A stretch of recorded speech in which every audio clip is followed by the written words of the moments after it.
What's warm, soft, water repellent, and as an added bonus, hypoallergenic? Something made of alpaca yarn. Similar to sheep's wool, it's smoother due to the scale structure of the individual fibers, and it doesn't contain lanolin, a natural wax in sheep's wool to which some people are allergic.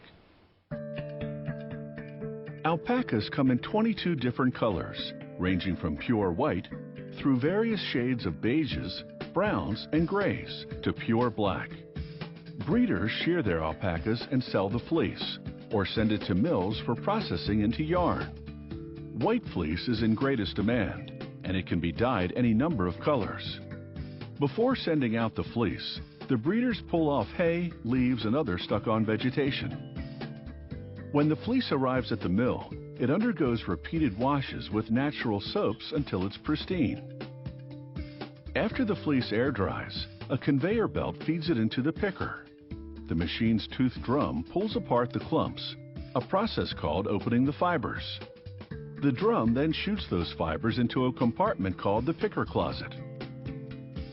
Once all the fleece has been opened, they turn off the machine and spray the fluffy fibers thoroughly with a blend of conditioners. These conditioners are left to absorb overnight to reduce static electricity the next step generates. The fiber separator combs the fibers with a series of fine-toothed rollers.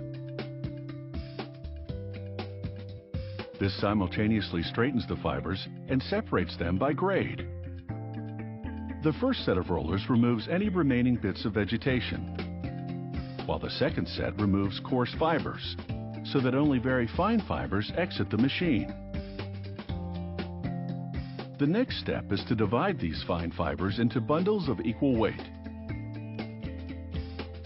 The set weight varies according to the grade of fiber that the next machine, the carder, will be processing. A fine fiber requires heavier bundles.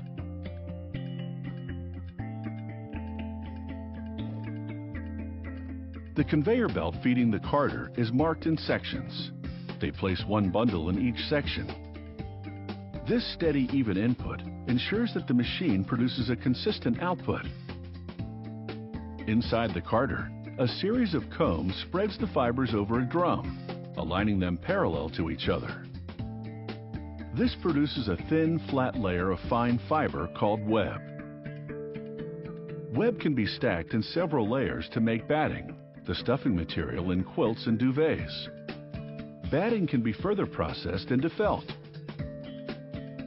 Web can also be processed into roving, a long, thick stream of fiber which craftspeople hand spin into yarn, or which high-speed machines here at the mill spin into store-bought yarn.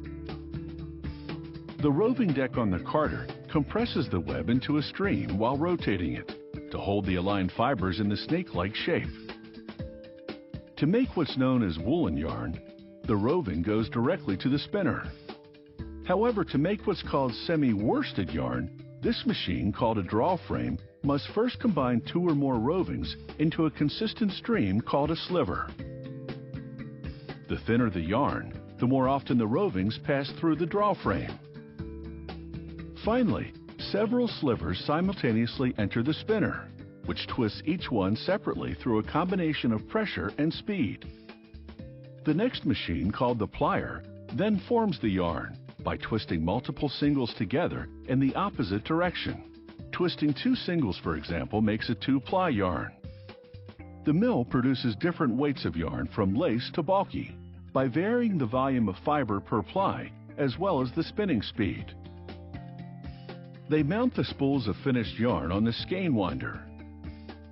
A skein is a bundle of yarn that's first wound, then twisted. They set the machine to wind a specific length of yarn. When it stops, they tie the skein on two ends and remove it. Then they dye the yarn or leave it its natural color. Some mills dye their fleece after washing prior to processing it into yarn. The final step is to hand twist the skein. They also wind yarn into balls and cones. Warm and water repellent, this silky smooth alpaca yarn is all set to be knit or woven into a cozy woolen.